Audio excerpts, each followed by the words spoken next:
India was probably one of the richest lands on earth, and that's why they would call it, वो जिसको एक बड़ा महावराती expression है, सोने की चिड़िया। अगर यहाँ पे तहजीब नहीं थी, कुछ नहीं था, तो why would they call it सोने की चिड़िया? मकाले ने जो दिया हमें सिस्टम, उसकी वजह से हम सर्वाइव कर, उसकी वजह से हम तबाह हो रहे हैं, उसकी वजह से हम महकूमों की नस्ल दर नस्ल पैदा कर रहे हैं। लोगों को तोला जाता है कि यार वो अच्छी अंग्रेज़ी बोलता है और वो बुरी अंग्रेज़ी बोलता है, और उन्हें तो यार अंग्रेज़ी नहीं बोलनी आती। हमने कभी भी अंग्रेज़ी की हेजमनी को चैलेंज नहीं किया एकेडमिक के लिए। आम फहम की बात है कि अगर आपने CSS करना है तो आपकी अंग्रेज़ी अच्छी होनी चाहिए, because Angrezi has become a marker of your intelligence.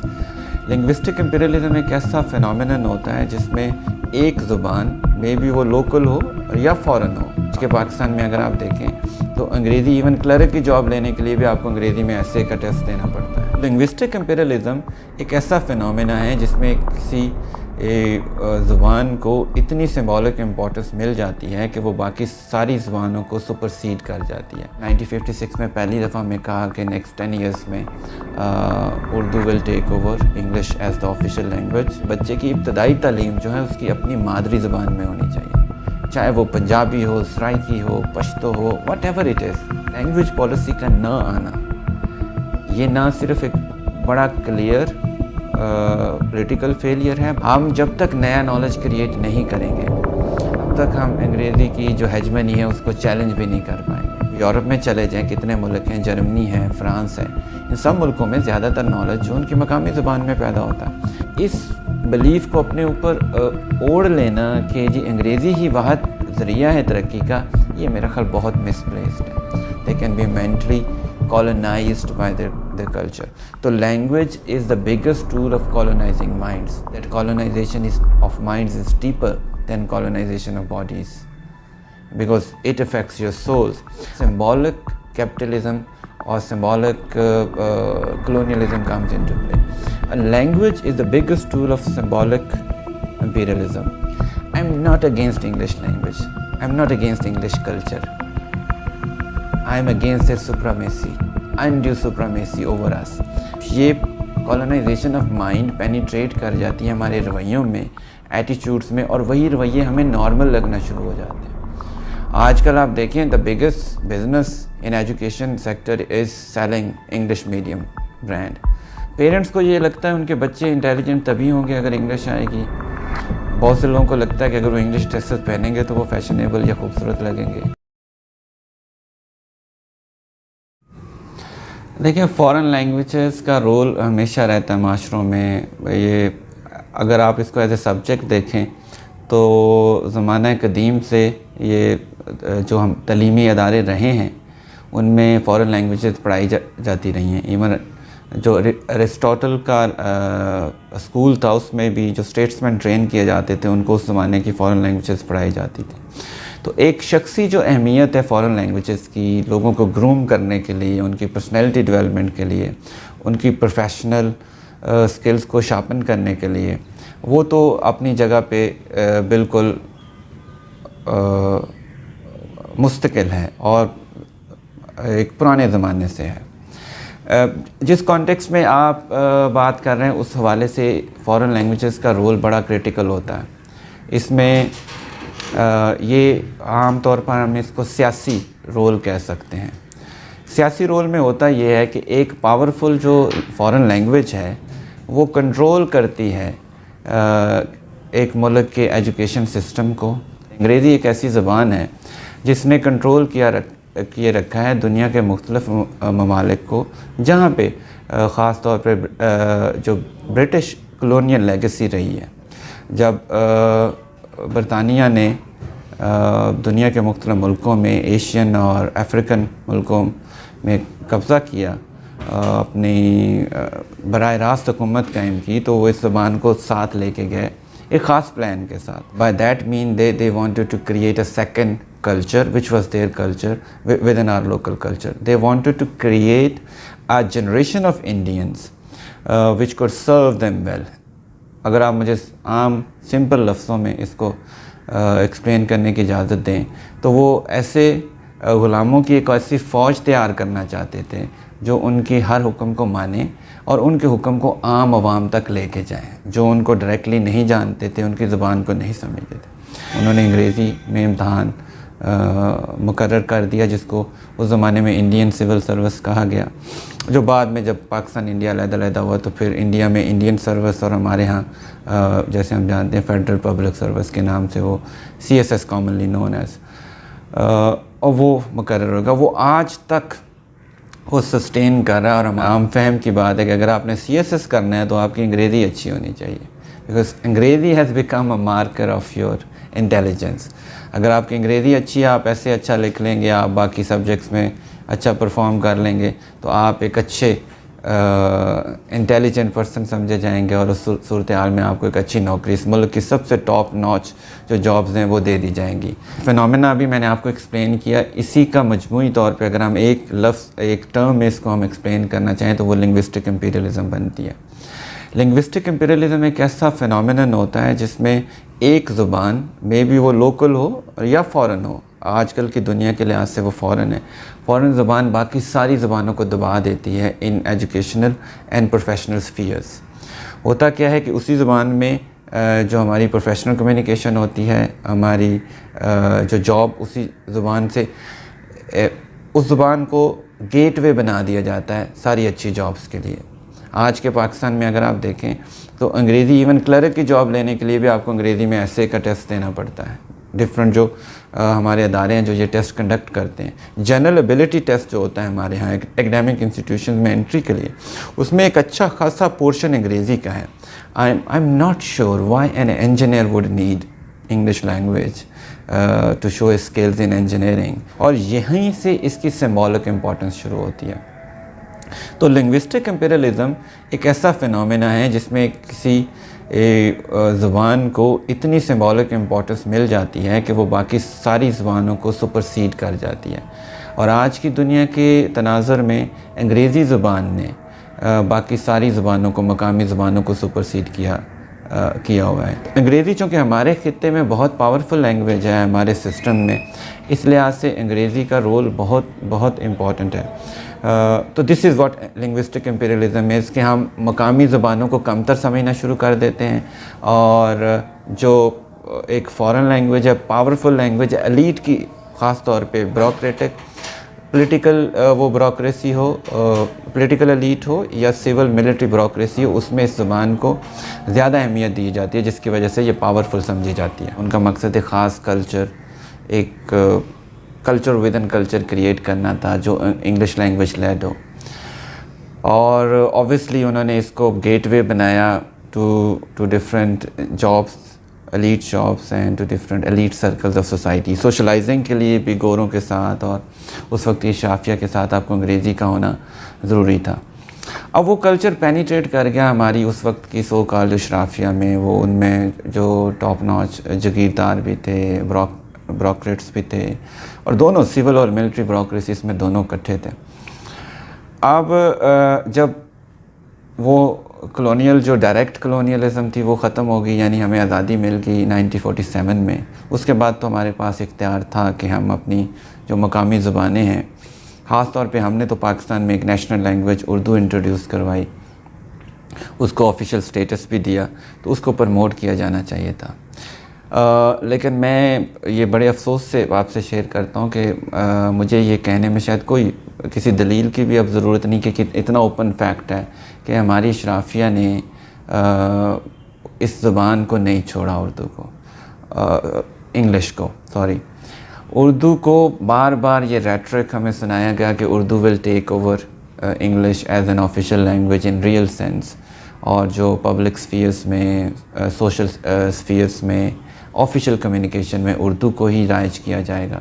लेकिन उस तरह सीरियस एफर्ट्स नहीं हुई। 1956 में पहली दफ़ा मैं कहा कि नेक्स्ट 10 ईयर्स में Urdu will take over English as the official language. उसके बाद वो कॉन्स्टिट्यूशन हम जानते हैं ज़्यादा देर नहीं चल सका। 1962 में जो अयूब साहब का कॉन्स्टिट्यूशन था, सेकंड हमारा कॉन्स्टिट्यूशन आया, उसमें फिर उस वक्त बंगाली ज़ुबान का भी इशू शुरू हो चुका था। तो एज़ अ नेशनल स्ट्रेटजी ये फ़ैसला किया गया कि उर्दू और बंगाली दोनों को राइज किया जाएगा ऑफिशियल स्फीयर्स में और उर्दू और Bengali will take over English in let's say in next decades, which never happened. We lost Bengal in form of Bangladesh, and then came 1973 constitution. उसमें कहा गया कि अगले 10 सालों में Urdu will clearly take over English, और ये बताया भी गया कि जो गवर्नमेंट होगी वो बड़े कंक्रीट स्टेप्स लेगी इसको, इस ट्रांजिशन को पॉसिबल बनाने के लिए। And now we are in 2021. It never happened. इब्तदाई तालीम है, प्राइमरी तालीम जिसको हम अपने यहाँ कहते हैं, वो आप मकामी ज़ुबान में दें, बिल्कुल मकामी ज़ुबान में नेशनल में भी नहीं, यानी पंजाबियों को पंजाबी में, सिंधियों को सिंधी में दें। इसी तरह ताकि बच्चे की जो मेंटल ग्रोथ है वो हो सके। और आज अगर आप लैंग्वेज एक्विजिशन की थ्योरी, क्योंकि मेरा ये सब्जेक्ट है, देखें तो वो आलमोस्ट इस बात पे यूनानिमस हैं कि बच्चे की इब्तदाई तालीम जो है उसकी अपनी मादरी ज़ुबान में होनी चाहिए, चाहे वो पंजाबी हो, सराइकी हो, पश्तो हो, वट एवर इट इज़, उसको दें। फॉरेन लैंग्वेज ज़रूर इंट्रोड्यूस उसको करें, but at a later stage. हाँ, कुछ ये कहते हैं कि साथ साथ थोड़ा थोड़ा पढ़ाते रहें, शुरू से ही करवा दें, लेकिन एसेंशली उसका जो मीडियम ऑफ इंस्ट्रक्शन है वो उसकी मादरी ज़ुबान होनी चाहिए। उसको नॉलेज घर से भी उसी तरह आए और स्कूल से भी उसी तरह है, और वो जो एक सिंक्रोनाइजेशन क्रिएट होगी उससे वो एक बेहतर पर्सनैलिटी ग्रूम करेगी, एक अच्छा इंसान बनने के ज़्यादा चांसेस हैं। लेकिन हमारे यहाँ आपको पता है ये ऑब्सेशन बहुत ज़्यादा है विद इंग्लिश, तो हम पहले क्लास से चाहते हैं कि बच्चा फर जिसको कहते हैं ना अंग्रेज़ी बोलना शुरू कर दे। एक ऐसा खित्ता जिसमें लैंग्वेज ने इतनी स्ट्रॉन्ग और सीवियर पॉलिटिक्स प्ले की हो कि आप you had to lose one part of your country. एक ऐसा खित्ता जिसमें इतनी मल्टीप्लिसिटी हो ज़बानों की, जो कि जेन्युइनली एक मल्टीलिंगुअल खित्ता है, और उसमें बेशुमार मकामी ज़बानें, उसमें लैंग्वेज पॉलिसी का ना आना, ये ना सिर्फ एक बड़ा क्लियर पॉलिटिकल फेलियर है बल्कि एक ब्यूरोक्रेटिक फेलियर भी है। हमें बहुत पहले, बहुत जल्द अपनी लैंग्वेज पॉलिसी ले आनी चाहिए थी और बड़ा क्लियरली चीज़ों को, उस लैंग्वेज पॉलिसी को एजुकेशन पॉलिसी में एम्बेड करना चाहिए था, जो कि नहीं हो सका। मैं ख़ुद टीचर हूँ, मैं अपने आप को, और मैं समझता हूँ मैं अपने साथियों को इसका मुकम्मल ज़िम्मेदार समझता हूँ, क्योंकि हमने कभी भी अंग्रेज़ी की हेजमनी को चैलेंज नहीं किया academically. I am not talking about going on protest against English, but आप इंटेलेक्चुअली जब अपनी ज़बान में नॉलेज क्रिएट करना शुरू करेंगे तो इंग्लिश की हेजमनी, एकेडेमिया का काम तो नॉलेज से डील करना, उसको फैलाना और नया नॉलेज क्रिएट करना है ना। हम जब तक नया नॉलेज क्रिएट नहीं करेंगे तब तक हम डेवलप नहीं कर पाएंगे, तो तब तक हम अंग्रेज़ी की जो हेजमनी है उसको चैलेंज भी नहीं कर पाएंगे। तो हमने बिल्कुल इसमें, हमने जो हमारे पास आए, ऑर्डर्स आए, हमने उसको एक्सेप्ट किया, चाहे वो बाहर से फंडिंग की सूरत में आए हों या मकामी ब्यूरोक्रेटिक ऑर्डर्स आते थे कि जी आप ये इम्प्लीमेंट कर दें। हमें कहा गया इंग्लिश ज़बान में आप आर्टिकल्स प्रोड्यूस करें, हमने करना शुरू कर दिया। हालांकि मैं जानता हूँ हमारा 90% जो एकेडेमिया है they face a serious challenge producing things in English language. They have knowledge, but putting that down into English language is a serious challenge for most of us. लेकिन हम वो किसी तरीके से मैनेज कर लेते हैं, बट अभी तक हमने ये आवाज़ रेज़ नहीं की कि हमें मकामी ज़ुबान में लिखने दिया जाए। दुनिया में अभी भी हम कहते हैं ना अंग्रेज़ी ज़ुबान है तरक्की की, इसमें कोई शक नहीं है कि अंग्रेज़ी की बहुत इंपॉर्टेंस है ग्लोबल पॉलिटिक्स में, ग्लोबल एजुकेशन में। लेकिन दुनिया में ऐसे खित्ते एग्जिस्ट करते हैं जहाँ अंग्रेज़ी के बगैर भी नॉलेज प्रोड्यूस हो रहा है। वो नॉलेज पहले मकामी ज़ुबान में पैदा होता है और उसके बाद फिर दुनिया को अंग्रेज़ी में डिस्ट्रीब्यूट कर दिया जाता है। जैसे आपके नेबरिंग ईरान है, आप यूरोप में चले जाएं, कितने मुल्क हैं, जर्मनी है, फ्रांस है, इन सब मुल्कों में ज़्यादातर नॉलेज जो उनकी मकामी ज़ुबान में पैदा होता है। इसमें कोई शक नहीं कि उन मुल्कों ने अब अपनी यूनिवर्सिटीज़ में इंग्लिश में डिग्रीज देना शुरू कर दी हैं, लेकिन अभी भी अगर आप रेशो मेजर करें तो ज़्यादातर उनका नॉलेज उनकी मकामी ज़बानों में आ रहा है। तो इस बिलीफ को अपने ऊपर ओढ़ लेना कि जी अंग्रेज़ी ही वाहद ज़रिया है तरक्की का, ये मेरा ख्याल बहुत मिसप्लेस्ड है। और मैं अगर आपसे शेयर करूं तो इसका जो बहुत बड़ा जो कनेक्शन बनता है वो वही जो कॉन्सेप्ट हमने पहले डिस्कस किया लिंग्विस्टिक एम्पीरियलिज्म का। एक वेस्टर्न स्कॉलर हैं पेनी कोक, उनकी बड़ी पॉपुलर थ्योरी है अबाउट लिंग्विस्टिक एम्पीरियलिज्म। वो बेसिकली ही talks about imperialism in two major forms. एक जो जनरल इम्पीरियलिज्म है जिसमें कॉन्क्वेस्ट होती है, कब्ज़ा करते हैं मुल्कों पे, एक सोसाइटी दूसरी पे कब्ज़ा करती है। उसके साथ अटैच होती है cultural imperialism. No physical conquest is complete without cultural conquest. और कल्चर को कॉन्कर करने का according to Pennycook the biggest way is through language. They would introduce, promote their language in their colony, and they want the people living in that colony to learn that language so that they can be impressed by their culture. They can be mentally colonized by their culture. So language is the biggest tool of colonizing minds, and I think world scholarship is unanimous on this argument that colonization of minds is deeper than colonization of bodies because it affects your souls. अभी तक जैसे हम English के वाले से कि हम physically तो फ्री हो गए, अभी we don't have a British government है, but colonization of minds is still persisting. अभी तक हम उनकी ज़ुबान को, उनके कल्चर को, आप ये देख लें, ये जो सिंबॉलिक इम्पोर्टेंस होती है ना, ये बहुत लंबा अरसा चलती है जनरेशन्स में। अभी भी हम उनकी मूवीज़ को बेहतर समझते हैं, उनके बाकी तो छोड़े चले, नॉलेज वो प्रोड्यूस कर रहे हैं, उनके कपड़ों को हम बेहतर समझते हैं। आज जिस तरीके से फ़ैशन चेंज हो रहा है उसमें तो एक ग्लोबल इंटरनेट का रोल तो है ही, लेकिन why it is western only, why it is English dominated west only. ये लैंग्वेज का भी, जो लैंग्वेज उस फैशन को प्रमोट कर रही होती है उसका भी रोल होता है। This is where symbolic capitalism or symbolic colonialism comes into play. And language is the biggest tool of symbolic imperialism. I face this question on many times. जब मैं इस तरह की thoughts कहीं किसी कॉन्फ्रेंस में भी शेयर करूँ तो यूजुअली हॉल से क्वेश्चन आता है, जी आप खुद इंग्लिश पढ़ाते हैं, खुद इंग्लिश बोल रहे हैं और अंग्रेज़ी। आई am not against English language, I am not against English culture, I am against their supremacy, undue supremacy over us. जब हमें देखिए, ये मेरी चॉइस है, मैं इंग्लिश भी पहनता हूँ, मैं शलवार कमीज़ भी पहनता हूँ, मैं बलोची ड्रेस भी पहनता हूँ, मैं चादर भी लेता हूँ जो मैं अपने गांव से लेके आया हूँ। मैं कभी कभार वो स्वेटर भी पहनता हूँ जो मेरी वालदा ने मेरे लिए बुना था। तो दिस इज़ माई चॉइस। मुझे ये sometimes I have to wear this for certain reason, but मैं अगर ये सोचना शुरू कर दूँ कि इसी में मैं ठीक लगूँगा, सिर्फ यही मेरी पर्सनैलिटी को ग्रूम करेगा, अच्छा शो करेगा, और बाकी मेरे जो मकामी ड्रेसेस हैं वो इतने खूबसूरत नहीं हो सकते जितना कि ये टाई या कोट है, that's where fault lines are. कोई भी चीज़, कोई भी आइडिया वेस्ट से लेना मसला नहीं है।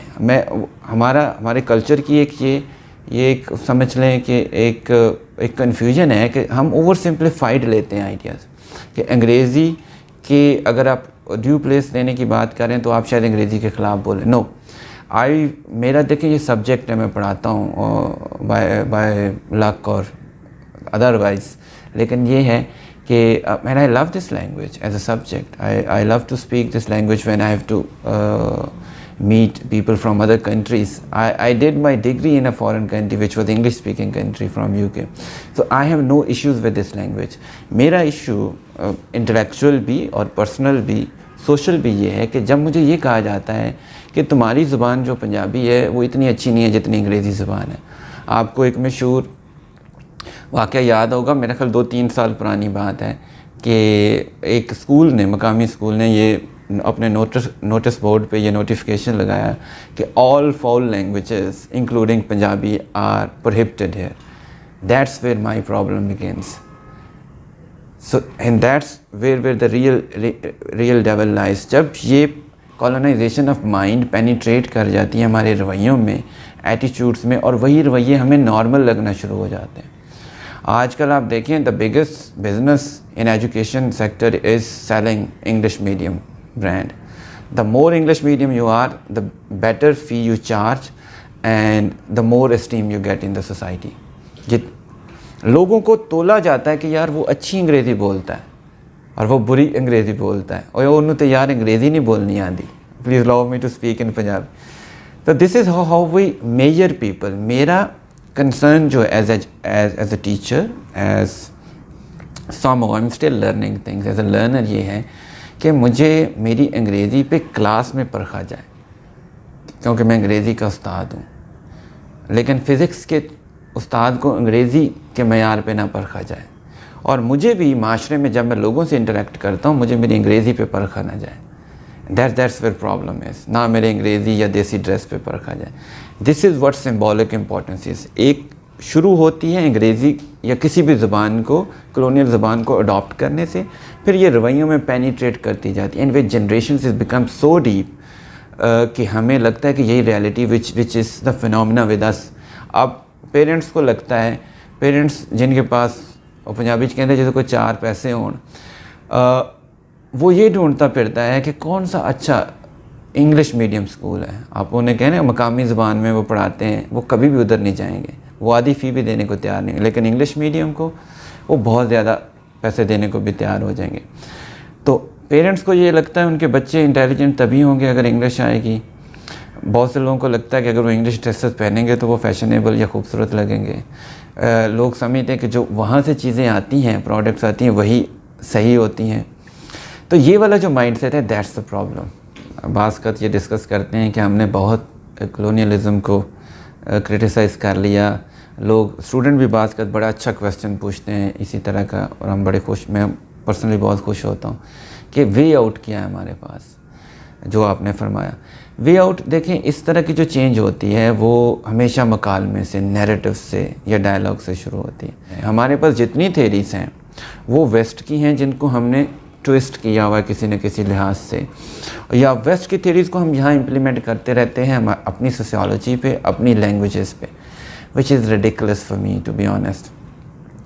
देखें, सोशल साइंसेस में तो हम कम खर्चे से अच्छा इल्म प्रोड्यूस कर सकते हैं ना, सिंपल लफ्ज़ों में, तो हमें करना चाहिए। हमें अपनी ज़ुबान और अपना जो माशरे का इल्म है, चाहे वो सोशियोलॉजी का हो, एंथ्रोपोलॉजी का हो, चाहे वो लिंग्विस्टिक्स का हो, वो अपनी ज़ुबान में प्रोड्यूस होना चाहिए। ये अगर आप देखें, मैकॉले ने जो फरमाया, उनको हमें ट्रेन करने की ज़रूरत पड़ी। उन्होंने एजुकेशन पॉलिसी हमारे लिए दी है ताकि हम इनको नए तरीके से ट्रेन कर सकें। दैट शोज़ कि हम एक ख़ास सोच रखने वाले लोग थे, और सोच रखने वाला ही बंदा एजुकेटेड होता है। एजुकेशन के लिए देखिए, बड़ी ये it's a huge historical conspiracy.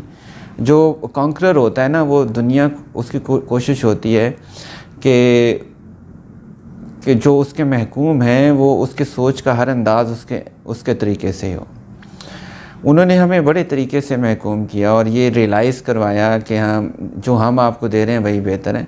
आप उस वक्त की इंडियन इकॉनमी, जब गोरे आए यहाँ पे, सॉरी मैं थोड़ी ऑब्जेक्शनेबल टर्म यूज़ करें, जब ब्रिटिश पीपल यहाँ पे आए, तो अगर आप देखें तो उस वक्त की जो लोकल इकॉनमी थी वो आज की इंडियन और पाकिस्तानी इकॉनमी से बहुत बेहतर थी।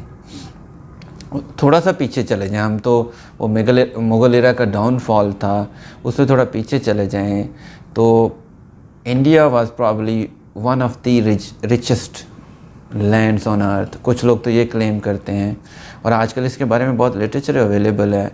आई एम सरप्राइज कि ये जो लोग ये आर्गूमेंट देते हैं वो शायद नहीं, अखबार से इन टच नहीं रहते। आजकल बहुत सारा लिटरेचर इस पे प्रोड्यूस हो रहा है कि when British started interfering even before their actual conquest, when they started interfering with the affairs of India in form of East India Company, India was probably one of the richest lands on earth, and that's why they would call it, वो जिसको एक बड़ा महावराती expression है, सोने की चिड़िया। अगर यहाँ पे तहजीब नहीं थी, कुछ नहीं था, तो why would they call it सोने की चिड़िया? And why would they like to bring in a new education system in their own language? We already had established norms, values. हमारा जो एजुकेशन सिस्टम था वो बिल्कुल डिफरेंट पैटर्न पे था हमारे मकामी। और मैं आज भी कन्विंस्ड हूँ कि हमें ये जो वेस्टर्नाइज एजुकेशन सिस्टम है, इसमें चेंजेस करनी पड़ेगी। इसकी अगर ओवरऑलिंग हम ना कर सकें तो हमें मकामी जो हमारा उस्ताद का तरीक़ा तालीम था, जो हमारा तारीख़ी तरीक़ा था, उस पे आना पड़ेगा। हमें अपनी वैल्यूज़ पे, अपनी लैंग्वेजेस पे आना पड़ेगा अपने माशरों को स्ट्रेंथन करने के लिए। I will never buy this argument कि मकाले ने जो दिया हमें सिस्टम, उसकी वजह से हम सर्वाइव कर, उसकी वजह से हम तबाह हो रहे हैं, उसकी वजह से हम महकूमों की नस्ल दर नस्ल पैदा कर रहे हैं, टू से इट वेरी ब्लंटली। शायद हम उस तरफ ना जाते, या जैसे ही हमें इंडिपेंडेंस मिली थी उससे अगर हम छुटकारा पा लेते तो आज हम बहुत बेहतर माशरा तख्लीक कर पाते। I think so.